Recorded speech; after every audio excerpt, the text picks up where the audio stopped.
오늘 우리에게 주시는 하나님의 말씀은 열왕기하 16장 1절에서 9절까지 말씀입니다. 1절 르말랴의 아들 베가 제17년에 유다의 왕 요담의 아들 아하스가 왕이 되니 아하스가 왕이 될 때에 나이가 20세라. 예루살렘에서 16년간 다스렸으나 그의 조상 다윗과 같지 아니하여 그의 하나님 여호와께서 보시기에 정직히 행하지 아니하고 이스라엘의 여러 왕의 길로 행하며 또 여호와께서 이스라엘 자손 앞에서 쫓아내신 이방 사람의 가증한 일을 따라 자기 아들을 불 가운데로 지나가게 하며 또 산당들과 작은 산 위에 모든 푸른 나무 아래에서 제사를 드리며 분향하였더라. 이때에 아람의 왕 르신과 이스라엘 왕 르말랴의 아들 베가가 예루살렘에 올라와서 싸우려 하여 아하스를 애워쌌으나 능히 이기지 못하니라. 당시에 아람의 왕 르신이 엘랏을 회복하여 아람에 돌리고 유다 사람을 엘랏에서 쫓아내었고 아람 사람이 엘랏에 이르러 거기에 거주하며 오늘까지 이르렀더라. 아하스가 아스루 왕 디글랏빌레셀에게 사자를 보내 이르되 나는 왕의 신복이요 왕의 아들이라. 이제 아람 왕과 이스라엘 왕이 나를 치니 청하건대 올라와 그 손에서 나를 구원하소서 하고 아하스가 여호와의 성전과 왕궁 곳간에 있는 은금을 내어다가 아수르 왕에게 예물로 보냈더니 아수르 왕이 그 청을 듣고 곧 올라와서 다메섹을 쳐서 점령하여 그 백성을 사로잡아 기르로 옮기고 또 르신을 죽였더라. 아멘. 유다 왕 아하스에 관한 말씀입니다. 아하스가 20세에 왕이 되었고 16년간 통치를 하다가 36살의 나이에 죽었습니다. 젊은 나이에 죽었다고 할 수 있죠. 그런데 아하스는 선한 왕은 아니었습니다.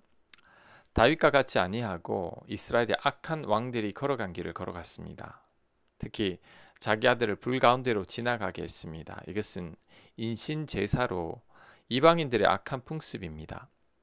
또한 산당들과 나무 아래에서 제사를 드리며 분향을 했습니다. 유다 왕들 가운데 가장 이방신과 우상을 많이 섬긴 왕이라고 할 수 있죠.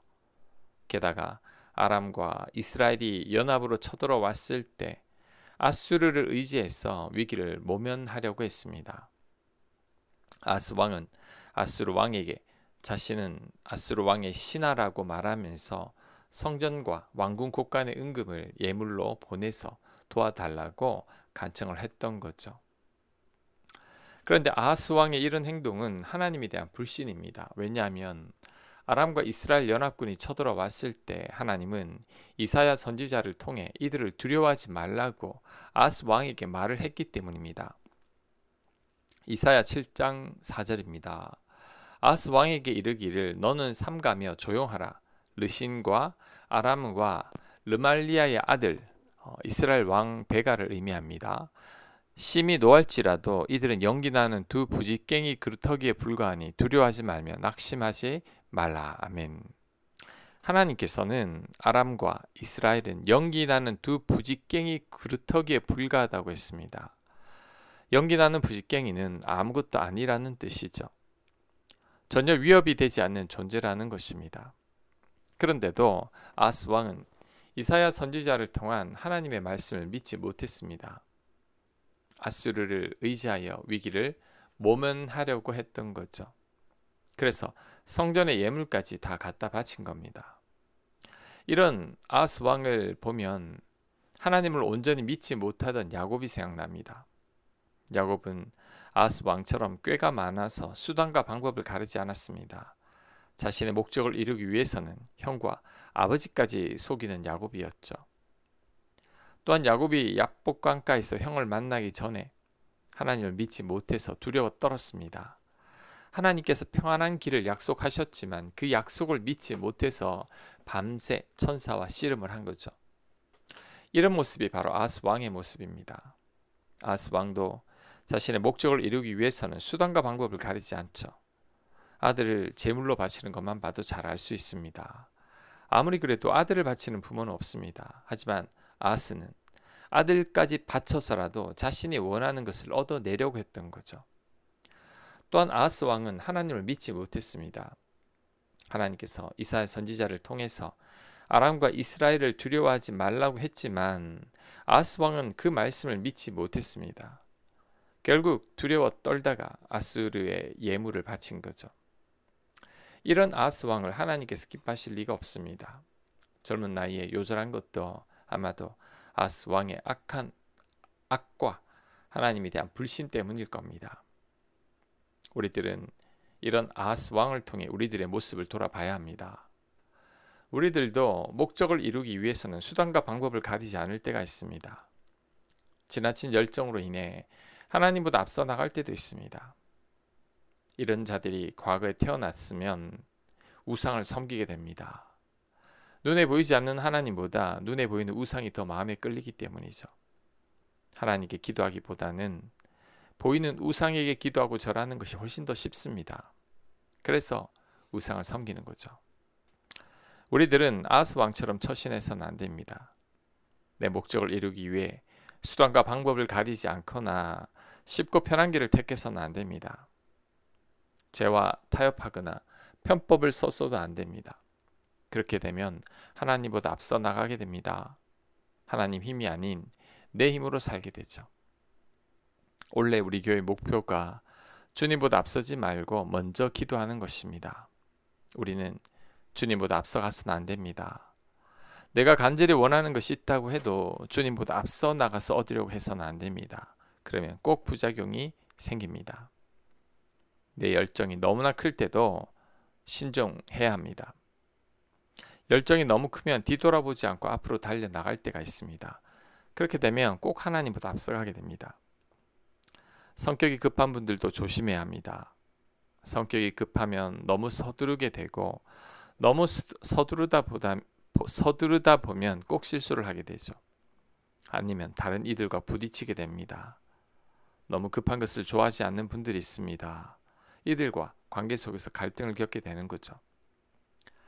내가 원하는 것들이 아무리 크다고 해도 우리들은 천천히 갈 수 있어야 합니다. 주님보다 앞서가지 말아야 합니다. 기도하며 기다리며 신중하게 가야 합니다. 그래야 실수하지 않는 거죠. 또한 우리들은 말씀을 의지해야 합니다. 아하스 왕은 이사야가 전한 하나님의 말씀을 신뢰하지 않았습니다. 하나님을 믿지 않는 거죠. 그로 인해 아수르를 의지하게 됐지만 그로 인해 하나님과 멀어지게 되었습니다. 아하스 왕처럼 조급하거나 두려울 때 우리들은 하나님 말씀으로 돌아와야 합니다.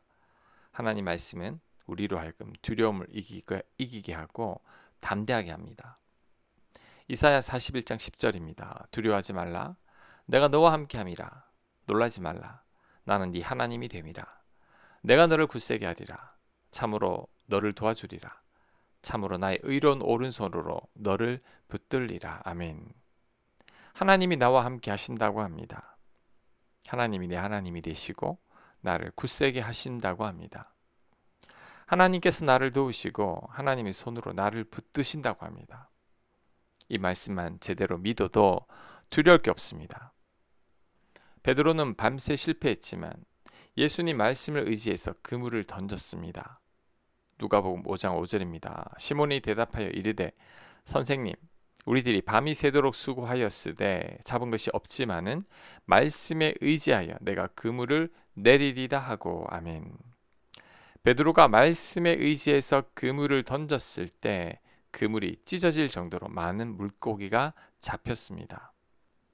밤새 허탕을 쳤지만 예수님 말씀을 믿고 그 말씀에 순종을 했습니다. 그때 많은 물고기를 잡은 거죠. 그러므로 우리들도 말씀을 의지해야 합니다. 하나님 말씀을 전적으로 신뢰해야 합니다. 다른 방법을 구하거나 찾지 말아야 합니다. 오직 말씀을 의지하여 그 말씀대로 살아가야 합니다. 그럴 때 두려움을 극복할 수 있을 겁니다. 아하스 왕과 같은 실수를 범하지 않게 될 것입니다. 우리들도 그물이 찢어질 정도로 물고기를 잡을 수 있게 될 것입니다. 아멘. 묵상과 적용 질문입니다. 내 소원이 너무 크거나 지나친 열정으로 인해 실수한 적은 없었는지 반성해 보시기 바랍니다. 내가 주님보다 앞서가는 영역은 없었는지 성찰해 보시기 바랍니다. 기도합니다. 그 어떤 경우에도 주님 따라가게 하옵소서. 급한 마음에, 조급한 마음에 주님보다 앞서지 않게 하여 주시옵소서. 예수님 이름으로 기도합니다. 아멘.